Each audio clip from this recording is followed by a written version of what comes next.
Welcome back to the YouTube channel. I am Ninja. He is NFL betting expert Tony Farmer. Tony, what would the NFL offseason be without talking about some Super Bowl predictions? I want to talk about some teams that you're eyeing, maybe some teams to avoid, maybe some potential matchups, some long shots, of course. Are you ready? Let's do it, man. Okay, looking at the Super Bowl board, and we're doing this sort of last week of camp, a couple of weeks before the season starts. The Buffalo Bills and the Baltimore Ravens, Tony, plus 600, top of the board. The Philadelphia Eagles leading the NFC crop there, plus 700. Kansas City Chiefs plus 850. Little bit of a dip to the lines at 11 to 1. The Washington Commanders next up, plus 2,000, same as our beloved 49ers as well as the Green Bay Packers. But looking at this board, we've got a couple of preseason games. Give me some teams near the top that you are looking to avoid in this betting market. One of them would be the Lions. You mentioned 11 to 1. I saw a 10 to 1 at BetMGM out there as well. No interest in that. New offensive coordinator, new defensive coordinator. Two big pieces missing on that offensive line. I think that offense as a whole is going to take a step back this year. The other one, I don't know if you want to call this toward the top or not, but the Vikings, even at 22 to 1, I think that number is just off to me. They're ahead of the Broncos and Chargers on the odds board over at FanDuel.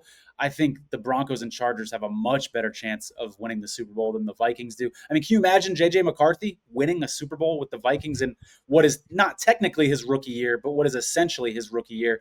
That's hard for me to believe. I'm not down on the Vikings.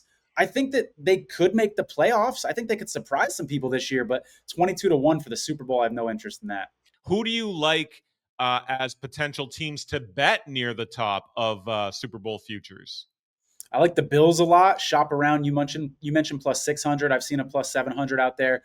They've got a really easy schedule this year for a first place team. I love what they've done with that team. The only minor weakness on that team is the secondary, the safety position, but it's not even that bad. And the rest of their team is so darn good. It makes me not worry about it. You bring in Joey Bosa in the offseason. I know he can get hurt sometimes, but imagine a healthy Joey Bosa playing at the level we know he's capable of with this Bills offense and this, Milano and the whole cast of characters for the Bills. I think this could be Josh Allen's year, plus 700. Not a bad number. Then let's talk about potentially longer shots. Maybe a team or two down towards the bottom, maybe worth a sprinkle. A lot of people talking a lot of buzz about the Chicago Bears, who are there at around plus 4,500. You've got the Dallas Cowboys. A lot of Cowboy fans out there. They're 50 to 1. Houston Texans, of course, in the mix as well. The Chargers as well. But anybody a bit further down the odds board that might be worth a sprinkle.